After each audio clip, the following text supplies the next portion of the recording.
The Call of the Wild by Jack London.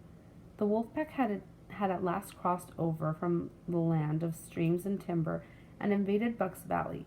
Into the clearing where the moonlight streamed, they poured in a silvery flood, and in the center of the clearing stood Buck, motionless as a statue. They were awed because he stood so still and large. After a moment's pause, the boldest one leapt straight for him. Like a flash, Buck struck, breaking the neck. Then he stood still as before, the injured wolf rolling in agony behind him. 3 others tried it after him.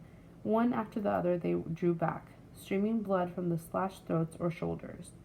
This was enough to bring the whole pack forward, crowded together, confused by its eagerness to pull down the prey. Buck's marvelous quickness and agility stood him in good stead. Pivoting on his hind legs and snapping and gashing, he was everywhere at once, presenting a front which was apparently unbroken. So swiftly did he whirl and guard from side to side. But to prevent them from getting behind him, he was forced back, down past the pool and into the creek bed, till the men had made in the course of mining, and this angle he came to bay, protected on 3 sides, and with nothing to do but face the front. And so well did he face it, that at the end of half an hour the wolves drew back.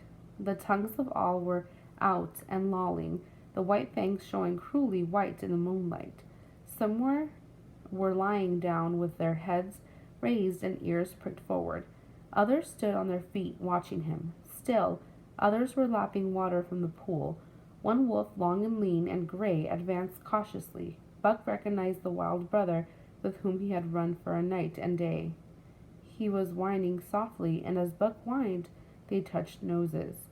Then an old wolf, gaunt and battle-scarred, came forward. Buck moved his lips as if to snarl, but sniffed noses with him. Whereupon the old wolf sat down, pointed the nose at the moon, and broke out the long wolf howl. The others sat down and pointed nose at the moon, and the call came to Buck in an unmistakable accents. He too sat down and howled. This over, he came out of his angle, and the pack crowded around him, sniffing in half-friendly, half-savage manner. The leaders lifted the yelp of the pack and sprang away into the woods. The wolves swung in behind, yelping in chorus, and Buck ran with them, side by side with the wild brother, yelping as he ran. And here may well end the story of Buck. In a few years, the Yeehats noted a change in the breed of timber wolves. Some were seen with splashes of brown on head and muzzle, and with a rift of white centering down the chest.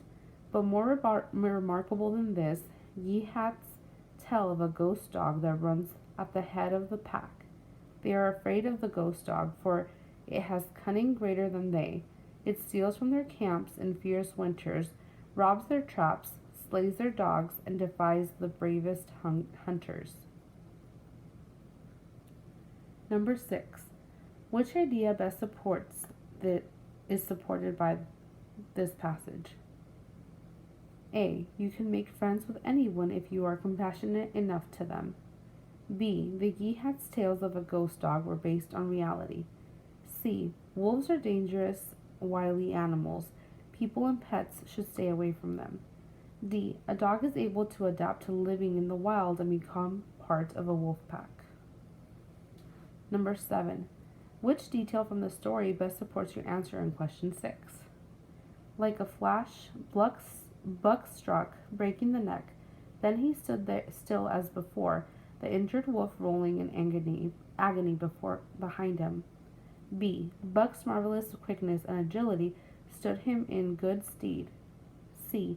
And Buck ran with them, side by side with the wild brother, yelping as he ran.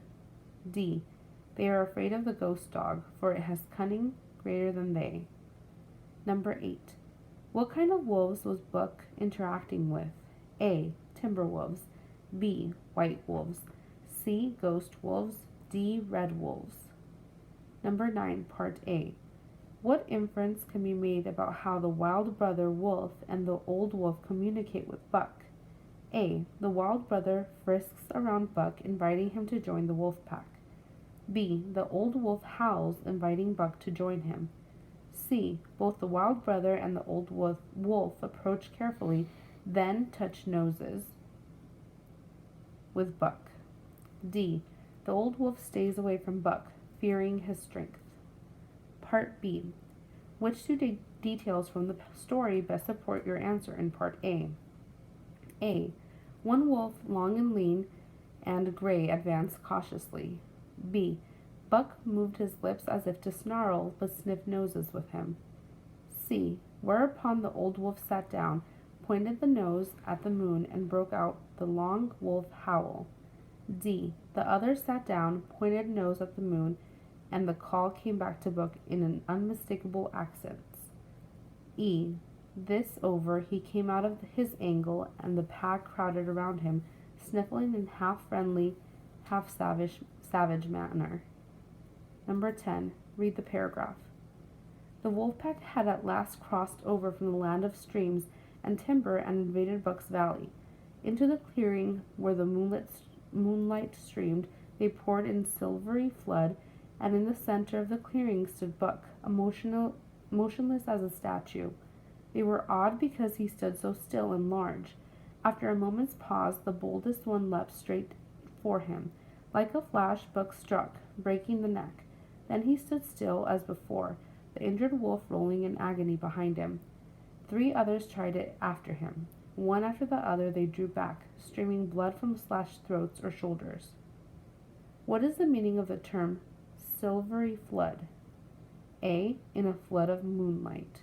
B. The stream overflowed and the water looked silvery. C. A large group of silver-colored wolves. D. A large forest of silver-colored leaves.